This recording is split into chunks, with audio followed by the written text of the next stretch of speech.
Hello Infinites, welcome back to Infinite Financial Academy, one of the best financial institutions in the industry. So आज के इस video में हम देखने वाले हैं टाइप्स ऑफ एसआईपीज के बारे में, बिकॉज बहुत से लोग एसआईपीज करते हैं बिकॉज वहां पे उनको मार्केट ट्रैक करने की जरूरत है, उनको प्रोफेशनल हेल्प मिलती है, एएमसीज हैंडल करती है उनका पैसा, उनको बस अपने अकाउंट में बैलेंस मेंटेन करना है जहां से वो अमाउंट दे सकते हैं वो एएमसीज को।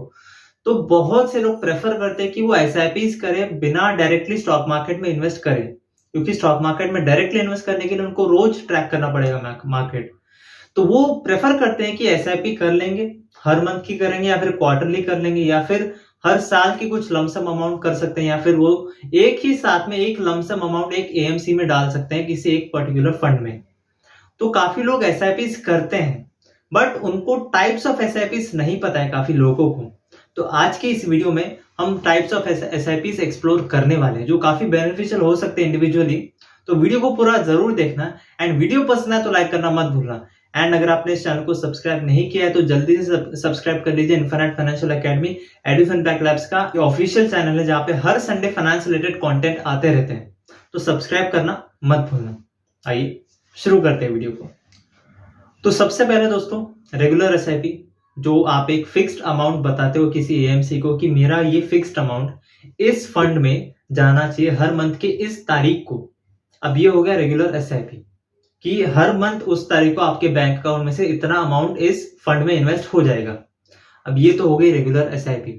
अब एक और चीज होती है स्टेप अप एसआईपी या फिर टॉप अप एसआईपी, जहां पे एक स्पेसिफाइड टाइम पीरियड में आपका एसआईपी का अमाउंट आप बढ़ा सकते हो। वो आप पहले से बता के रखते हो एएमसी को कि फॉर एग्जांपल 6 मंथ्स में मेरी सैलरी बढ़ती रहती है 10% से, तो मेरे एसआईपी का अमाउंट भी आप 10% बढ़ाते जाओ। यानी कि आपको वो अमाउंट स्पेसिफाई करना होगा, परसेंटेज में नहीं होता है, वो अमाउंट आपको स्पेसिफाई करना होगा कि मेरा इतना अमाउंट 6 मंथ्स में बढ़ना चाहिए हर साल। तो वो होता है स्टेप अप एसआईपी। एंड आपको ये जो अमाउंट है एंड जो टाइम पीरियड है वो एएमसी को पहले से ही बता के रखना पड़ता है। आप वो बाद में नहीं चेंज कर सकते कि आप रेगुलर एसआईपी को ही स्टेप अप एसआईपी में कन्वर्ट कर सकते हो, ऐसा आप नहीं कर सकते। आपको एक अलग से फिर स्टेप अप एसआईपी शुरू करनी पड़ेगी, या फिर आपकी जो रेगुलर एसआईपी चालू है उसमें आप अमाउंट बढ़ा सकते हो अपने हिसाब से। अब दोस्तों सेकंड टाइप है फ्लेक्सिबल एसआईपी या फिर फ्लेक्सी एसआईपी। अब इसमें भी सेम ही चीज होती है जो स्टेप अप एसआईपी में होती है कि आप अपने एसआईपी का अमाउंट बढ़ा सकते हो। बट स्टेप अप या टॉप अप में क्या होता है कि आप एक स्पेसिफाइड टाइम बताते हो कि इतने टाइम में अमाउंट बढ़ना ही चाहिए। बट फ्लेक्सी एसआईपी ऐसी नहीं है। ये एसआईपी उन्हीं के लिए निकाली गई है जो मार्केट में काफी ज्यादा एक्टिव है। वो देखते हैं कि मार्केट आज गिरा है या मार्केट आज ऊपर चढ़ा है, तो उनको काफी बार लगता है कि जब मार्केट गिरा हुआ है तब मुझे ज्यादा से ज्यादा यूनिट्स बाय करने चाहिए उस फंड के। बट वो रेगुलर एसआईपी कर रहे हैं तो उनको लगता है कि मैं सेम ही अमाउंट इन्वेस्ट कर रहा हूँ जब मार्केट गिरा हुआ है, जबकि आइडियली उनको क्या करना चाहिए, ज्यादा अमाउंट इन्वेस्ट करके ज्यादा यूनिट्स लेने चाहिए उस फंड के, तो उनको प्रॉफिट भी आगे ज्यादा ही होगा। तो उन्हीं के लिए ये फ्लेक्सिबल एसआईपी कि वो स्पेसिफाई करते हैं एमसी को कि अगर इस फंड का एनएवी इतने अमाउंट तक पहुंच जाता है तो मेरे एसआईपी का अमाउंट इतने अमाउंट तक बढ़ा देना। यानी कि 500 की एसआईपी थी एंड अगर एनएवी इतने तक पहुंच गई तो एसआईपी 1500 की कर देना, ऐसा वो कंडीशन डाल देते हैं। एंड उससे क्या होगा कि जब मार्केट गिरेगा वो एनएवी वहां तक पहुंचेगी, तो ज्यादा से ज्यादा यूनिट्स वो इकट्ठा कर सकते हैं जहां से वो उनको फ्यूचर में फायदा होगा। तो ये भी एक तरह की एसआईपी होती है जो आपको करनी चाहिए एटलीस्ट। रेगुलर एसआईपी से तो अच्छी ही है कि आप एक एनएवी स्पेसिफाई करते हो। फॉर एग्जाम्पल 100 की एनएवी चल रही है, आपने वहां से एसआईपी शुरू कर दी, पर आपको लगता है कि मार्केट गिरने वाला है अभी, तो आप कंडीशन डाल देते हो कि 95 पे अगर इसका एनएवी आ गया तो मेरे एसआईपी का अमाउंट 1000 या 1500 या 2000 कर देना, ताकि मैं ज्यादा से ज्यादा यूनिट्स ले पाऊं उस एएमसी या फिर उस फंड के। तो ऐसा आप कंडीशन डाल सकते हो एसआईपी शुरू करते टाइम ही। ये होती है फ्लेक्सिबल एसआईपीज। एंड दोस्तों third type of SIP is trigger SIP.